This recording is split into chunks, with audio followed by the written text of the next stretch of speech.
మన పెద్దోళ్ళు మనకందరికి కూడా పనియే దైవం అని చెప్పి చెప్తా ఉంటారు. అంటే నువ్వు చేసే పని ఏదైనా సరే దాన్ని దైవ సమానంగా చూడాలని చెప్పి చెప్తా ఉంటారు. కొందరేమో నిజంగానే తాము చేసేటటువంటి పనిని దైవంలాగే భావిస్తారు. కానీ కొంతమంది మాత్రం మిగతా వాళ్ళు కూడా తలెత్తుకోలేకుండా అవినీతికి అక్రమాలకు పాల్పడతా ఉంటారు. సరే, ఈ క్రమంలోనే పోలీస్ జాబ్ అంటే బాధ్యత అని చెప్పేసి మరొకసారి నిరూపించారు ఒక మహిళా కానిస్టేబుల్. తన డ్యూటీ ముగించుకొని ఇంటికి వెళ్లే సమయంలో ట్రాఫిక్ జామ్ అయినటువంటి ప్రాంతంలో ఒకవైపు చంటి బిడ్డను సంకనెత్తుకొని ట్రాఫిక్ క్లియర్ చేశారు రంగంపేట పోలీస్ స్టేషన్కి చెందినటువంటి మహిళా కానిస్టేబుల్ ఆముదాల జయశాంతి.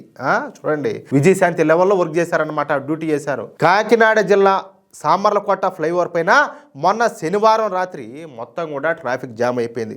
అటుగా వెళుతున్నటువంటి జయశాంతి ట్రాఫిక్ క్లియర్ చేసి అందరి నుంచి ప్రశంసలు అయితే అందుకున్నారు. చంటి బిడ్డను ఎత్తుకొని మరి ట్రాఫిక్ విధులు నిర్వర్తించినటువంటి రంగంపేట పోలీస్ స్టేషన్ మహిళా కానిస్టేబుల్ అయినటువంటి జయశాంతిని ఆంధ్రప్రదేశ్ హోంశాఖ మంత్రి అయినటువంటి వంగలపూడి అనిత గారు ప్రత్యేకంగా అభినందించారు. తమ ఇంటికి ఆహ్వానించి మరి ప్రత్యేకంగా అల్పాహార విందునైతే ఇచ్చినారు. అయితే తనను గౌరవించి అభినందించినందుకు ఆ కానిస్టేబుల్ కూడా మంత్రి గారికి ధన్యవాదాలు అయితే తెలిపినారు. చూడండి, ఇట్లా డ్యూటీ అంటే ఇట్లా చేయాలా, చూసి నేర్చుకోండి.